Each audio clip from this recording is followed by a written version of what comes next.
Om Swastiastu.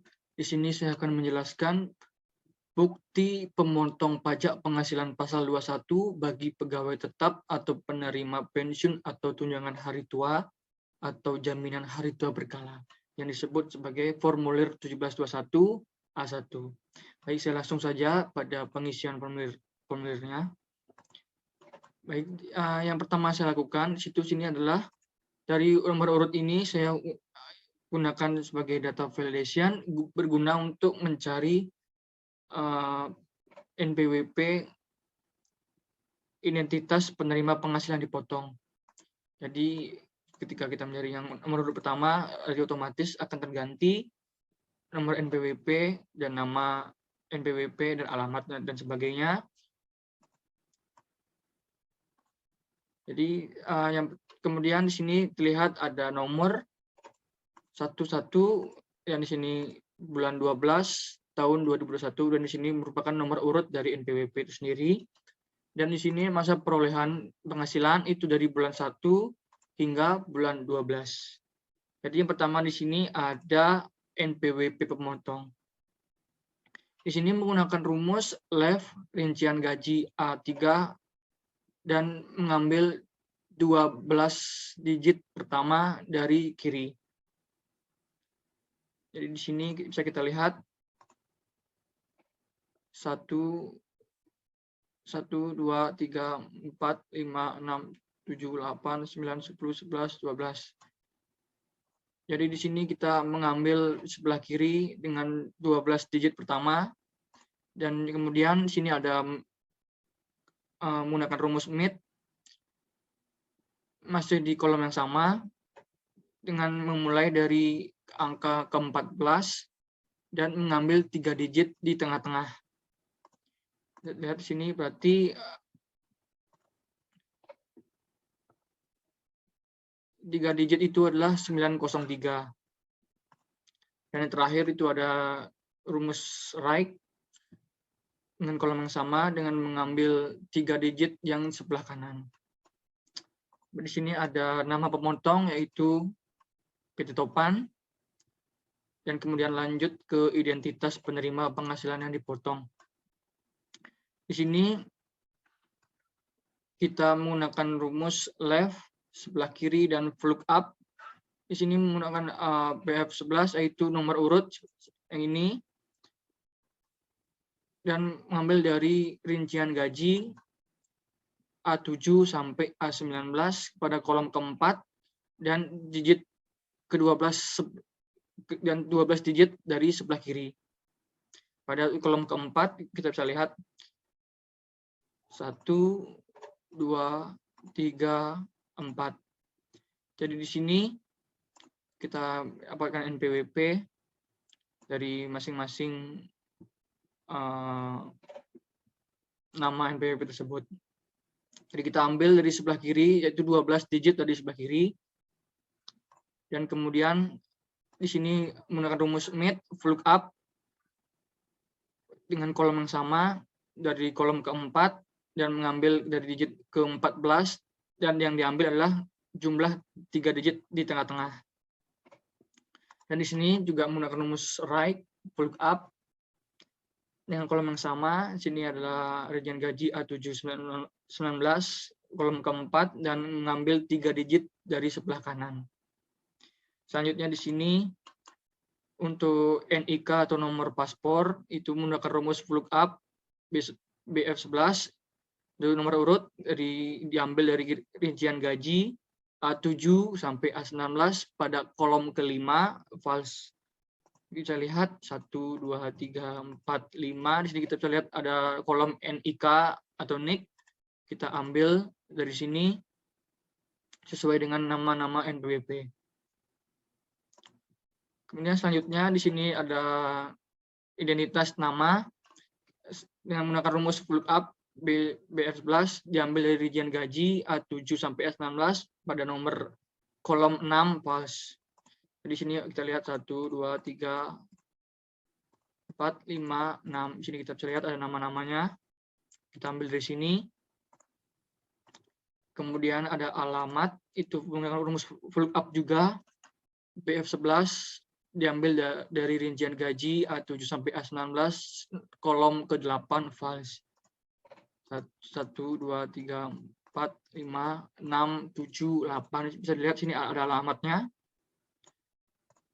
Lalu kemudian di sini ada jenis kelamin yang dimana menggunakan rumus if lookup jika lookup BF11 diambil dari rincian gaji A7 A19 pada kolom ke-7 false.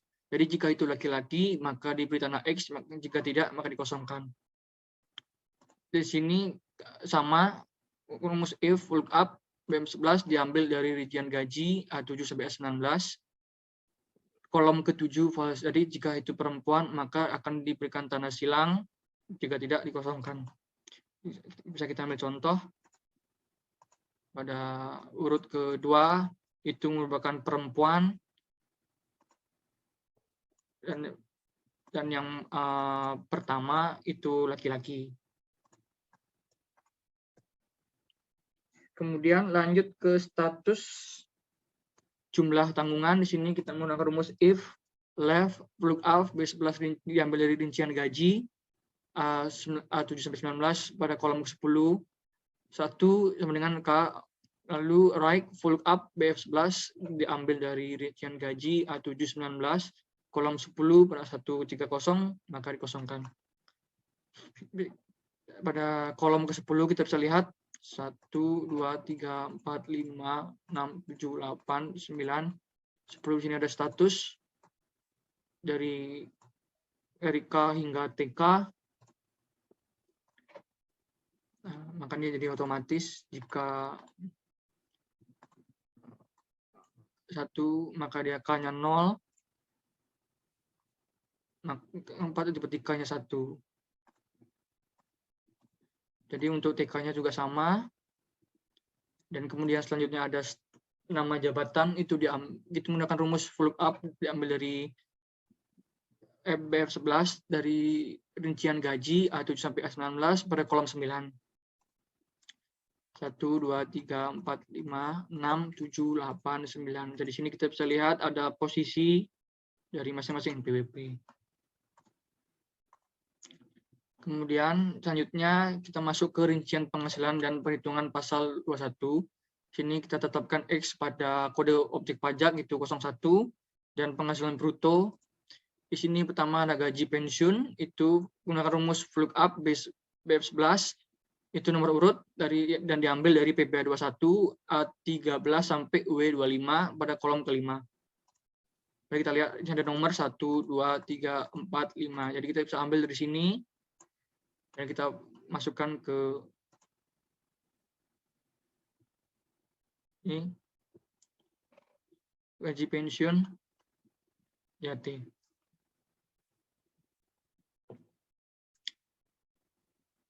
Lalu pada tunjangan lainnya, uang lembur dan sebagainya, itu saya menggunakan rumus lookup B11 diambil dari PPh 21 A13 sampai W25 pada kolom ke-7. Kita lihat 1, 2, 3, 4, 5, 6, 7. Ini tunjangannya kita ambil dari sini, lalu kita masukkan. Kemudian selanjutnya premi asuransi yang dibayar pemberi kerja itu menggunakan rumus lookup BF11 diambil dari PPh 21 A13 sampai W25 kolom ke-8 ditambah lookup BF11 PP21 pada kolom ke-9. Jadi di sini kita bisa lihat pada kolom ke-8, kolom 9 itu ditambah, berarti 270 ditambah 2 juta mendapatkan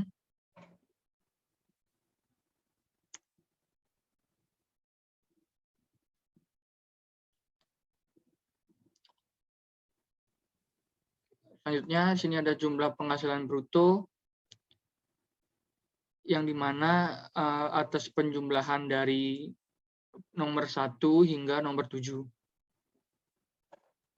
Kemudian kita masuk ke pengurangan, itu biaya jabatannya atau biaya pensiun.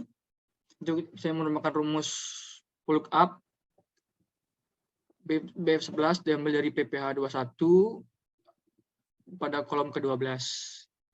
Ini ada kolom ke-12.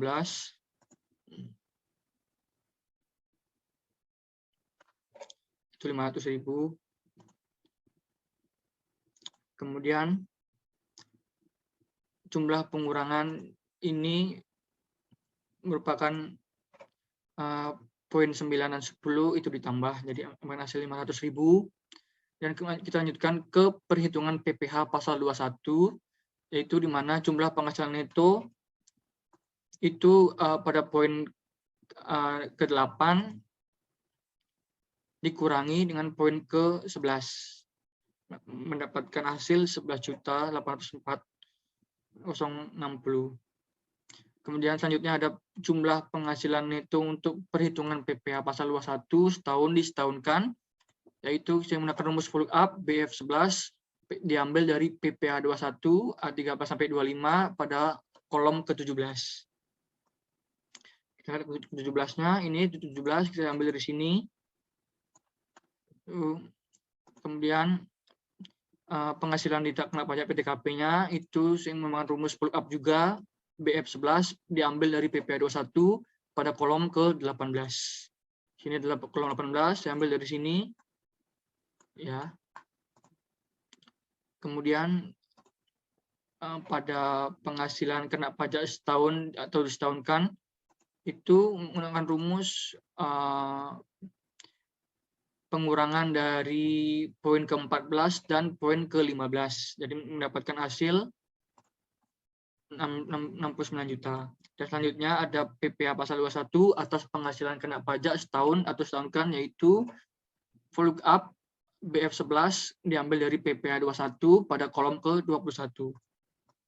Pada kolom ke-21 ini 21 diambil dari sini. Kemudian pada PPh pasal 21 terutangnya, yaitu kita ambil dari poin ke-17 itu PPh kena pajak setahun tahunkan. Dan PPh 21 dan pasal 26 yang telah dipotong dan dilunasi itu diambil dari PPh pasal terutang. Kemudian terakhir itu ada identitas pemotong, yaitu di mana NPWP diambil dari NPWP pemotong, rumus left, rumus mid, dan rumus right. Di sini nama PT Topan, dan di sini ada tanggal 31 bulan 12 tahun 2021, di mana ditandatangani oleh pemotong. Baik, sekian untuk formulir 1721A1-nya. Saya lanjutkan ke SSP. Jadi di sini SSP itu adalah surat setoran pajak, yang dimana terdiri dari ada 5 lembar.